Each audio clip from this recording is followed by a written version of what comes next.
Today's book is Forget-Me-Not, Friendship Blossoms by Michael Broad.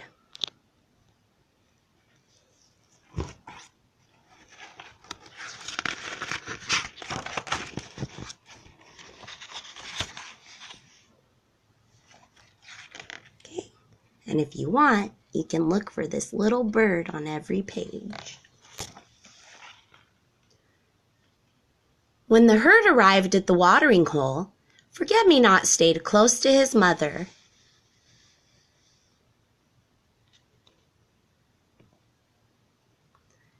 "There are so many different animals, Mama," he whispered. "How will I make friends?" "Just be yourself," she smiled. "They'll soon see how wonderful you are." Forget-Me-Not splashed into the water and headed for the huge hippos. "Will you be my friends?" he asked. "I like to wallow in the water too." "You're much too small to wallow with us," huffed the hippos, and sank beneath the surface.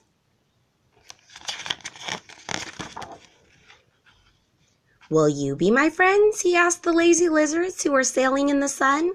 "That looks like lots of fun." "You're much too big to play with us," laughed the lizards, and swiftly sailed away.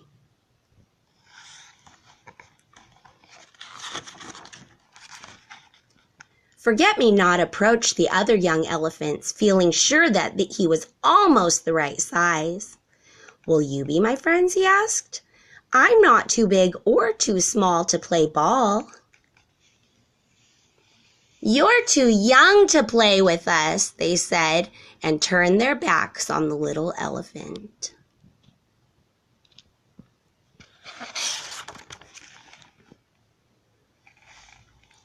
Before he went to sleep that night, Forget-Me-Not huddled close to his mother. "No one wants to be my friend, Mama," he sighed. "I must not be wonderful at all." "You are, my darling," she said, "but friendships sometimes need time to blossom." "What's a blossom?" asked Forget-Me-Not. "Blossoms are special flowers that grow on trees," said his mother. "They take time to bloom, but are always worth the wait." And she stroked his head until he fell asleep.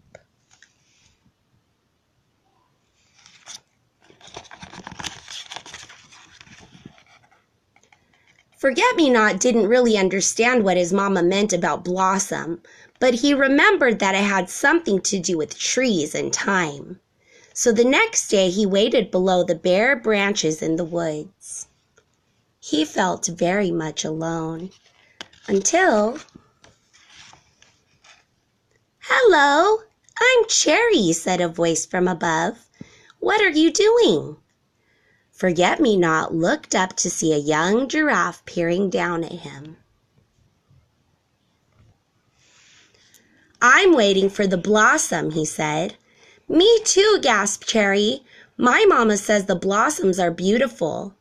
"My mama says that friendships blossom," said Forget-Me-Not. "I don't see how flowers could possibly make a friendship," Cherry frowned.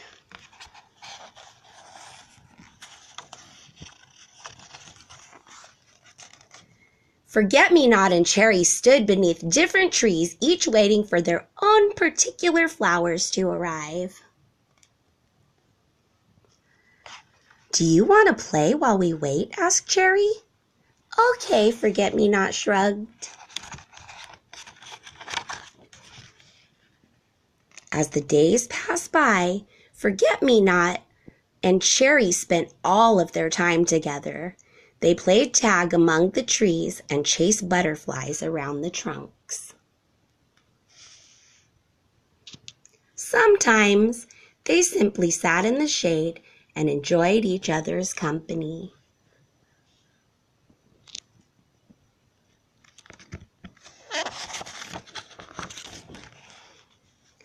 One day, the hippos and the lizards and the elephants approached them, gazing above their heads in amazement. Forget-me-not and Cherry were having so much fun together, they hadn't noticed that the blossoms had bloomed, filling the sky with bright pink flowers.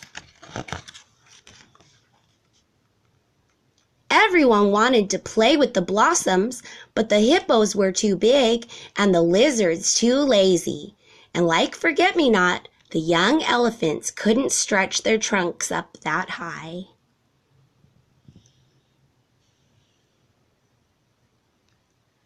Cherry smiled. She reached up and nudged a branch of blossom, showering Forget-me-not with the pink petals. He had become a very special friend.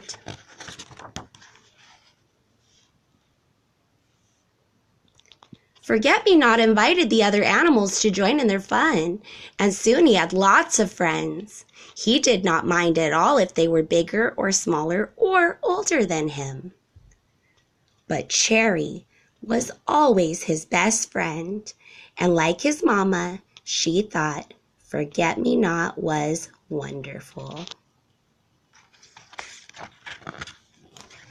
The end. I hope you've enjoyed our story today.